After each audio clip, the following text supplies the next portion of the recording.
உங்களுக்கு இருக்கிற வலியும் வேதனையும் என்னால் புரிஞ்சிக்க முடியுதுங்க. ஏன்னா உங்களுக்கு அப்புறம் உங்கள் பிள்ளைங்க எப்படி இருப்பாங்க யோசிப்பீங்களா இல்லையா? இப்போ கூட உங்கள் அண்ணனை குறித்து உங்களுக்கு சிந்தனை இருக்கும், உங்கள் தங்கச்சியை குறித்து இருக்கும், உங்கள் அக்காவை குறித்து இருக்கும். ஏன்னா ஜெபிக்கிற நமக்கு ஒரு பெரிய பாரம் இருக்குங்க. தாவீது பல காரியத்தை செய்தாலும் கர்த்தர் அவரை நடத்தின்னு வந்த விதமே ரொம்ப வித்தியாசமான விதங்க. அதில் ரொம்ப முக்கியமாக 2 ராஜாக்கள் 7ஆம் அதிகாரம் அடிக்கடி நான் அதை வாசிப்பேங்க. அவர் தனக்கு யோசிக்காம தேவனுக்காக சில விஷயத்தை யோசிப்பார். அந்த ஒரு காரணத்தினால தான் ஆண்டவர் அவர் இருதயத்துக்கு ஏற்றவன்னு சொன்னாருன்னு நினைக்கிறேன். ஏமே அப்படி யோசிச்ச ஆண்டவர் அவருக்காகவும் நிறைய யோசிச்சார். என்னைக்கும் உனக்காக ஒரு ராஜ்யம் இருக்கும், உன்னை சார்ந்த ஒரு ராஜ்யம் இருக்குன்னு ஆசீர்வதிச்சார். அதுபோல தான் உங்கள் பிள்ளைங்க வாழ்க்கையில் ஒரு பெரிய அற்புதம் நடக்க, தொடர்ந்து உங்கள் குடும்பம் பலப்படுத்தப்பட ஒரு 10 ஜெப குறிப்பை இந்த நாளில் ஏற்படுத்தியிருக்கோம்.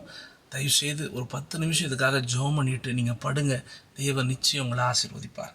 முதல் காரியம், தேவன் நம்ம வீட்டை கட்டணும், நம்ம பிள்ளைகளுடைய எதிர்காலத்தை கட்டணும்னு சொல்லி ஜெபம் பண்ணுங்க. நாங்கள் கட்டுறது இல்லை ஆண்டவரே, நாங்கள் என் பிள்ளைங்களை தீர்மானிக்கிறது இல்லைப்பா, நீங்கள் ஆசீர்வதிக்கிற ஆசீர்வாதம், நீங்கள் கட்டுகிற கட்டுதல் அது என் பிள்ளைகளுக்கு பலமாகவும் பலனாகவும் இருக்கணும் ஆண்டவரேன்னு சொல்லி எவ்வளோ பாரத்தோடு ஜெபம் பண்ண முடியுமோ ஜெபம் பண்ணுங்க. நான் விசுவாசத்தோடு சொல்கிறேன், நிச்சயம் அற்புதத்தை பார்ப்பீங்க. ஏமே 2வது ரொம்ப முக்கியமான விஷயம், நிலைத்திருக்கிற ஒரு ஆசீர்வாதம். தற்காலிகமான ஆசீர்வாதம் வேணாம் ஆண்டவர், என் பிள்ளைகளுக்கு எப்பவுமே நிலைத்திருக்கிற ஆசீர்வாதத்தை எங்கள் வீட்டில் தாங்க, என் பிள்ளைகளுக்கு தாங்க ஆண்டவரேன்னு சொல்லி கொஞ்சம் நேரம் ஆண்டவர் இடத்துல ஜெபம் பண்ணுங்க. ஆண்டவர் நிச்சயம் அப்படிப்பட்ட அற்புதத்தில் அவங்க நடத்துவார். 3வது பாருங்கள், தலைமுறையினுடைய உடன்படிக்கையின் ஆசீர்வாதம் நம்ம பிள்ளைங்க மேலே இருக்கணும். தாவீது வீட்டோடு ஆண்டவர் செய்த உடன்படிக்கை போலவே என் குடும்பத்தோடும் என் தலைமுறையோடும் என் பிள்ளைகளோடும் என் பேர பிள்ளைகளோடும், எனக்கு திருமணம் ஆகலை இன்னும் ஆக போகுது அப்படின்னா கூட இப்போவே ஜெபம் பண்ணுங்க, கர்த்தருடைய உடன்படிக்கை வெளிப்படுத்தப்படும். ஏமேன். 4வது பாருங்கள், உங்கள் குடும்பம் அடித்தளமாக இருக்கணுங்க. எப்படி அடித்தளமாக? எங்கள் வாழ்க்கையில் அடித்தளம் மேலே ஒரு பெரிய வலிமை இருக்கணும். உங்கள் வலிமை இருக்கட்டும்ப்பா அடித்தளமாக, உங்கள் பலன் இருக்கட்டும்ப்பா அடித்தளமானு சொல்லி அடித்தளத்துக்காக நல்ல ஜெபம் பண்ணுங்க. அந்த ஃபவுண்டேஷனுக்காக கர்த்தர் ஆசீர்வதிப்பார். ஏமே 5வது பாருங்கள், பிள்ளைகளுடைய எதிர்காலம்.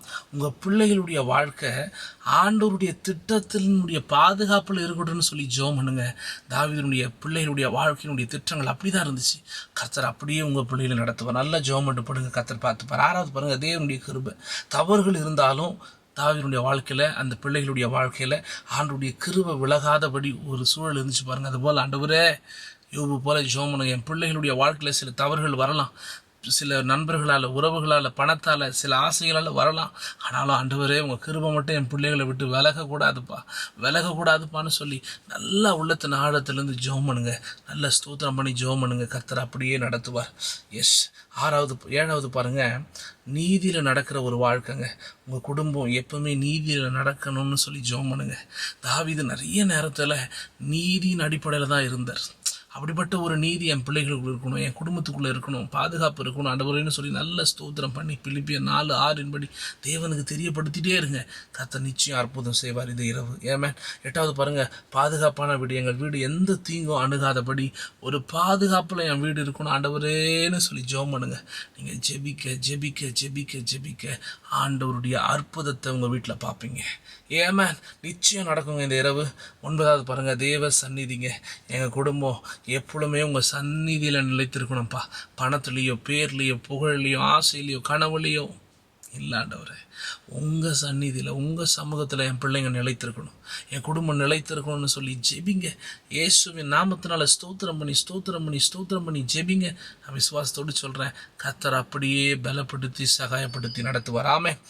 10வது ரொம்ப முக்கியமான விஷயம், ஆண்டவர் எப்படி தாவீதோடு பேசி அந்த குடும்பத்தை அவருடைய கரத்தினால எந்த மனுஷனாலும் அசைக்கப்பட முடியாத அளவுக்கு வச்சுருந்தாரோ, அதே போல் என் குடும்பத்தையும் என் பிள்ளைகளையும் ஆண்டவரே அசைக்கப்பட முடியாத அளவுக்கு நீர் நடத்துவீராக, நீர் பலப்படுத்துவீராக, நீர் அடையாளப்படுத்துவீராகன்னு சொல்லி ஸ்தோத்திரம் பண்ணி தேவனுக்கு தெரியப்படுத்தி விசுவாச அறிக்கை பண்ணி என் குடும்பம் பாதுகாக்கப்படும், எனக்கு அப்புறமும் என் பிள்ளைங்க, எனக்கு அப்புறமும் என் குடும்பம் பாதுகாக்கப்படும், ஆசீர்வதிக்கப்படும் சொல்லி ஜெபம் பண்ணிட்டு படுங்க.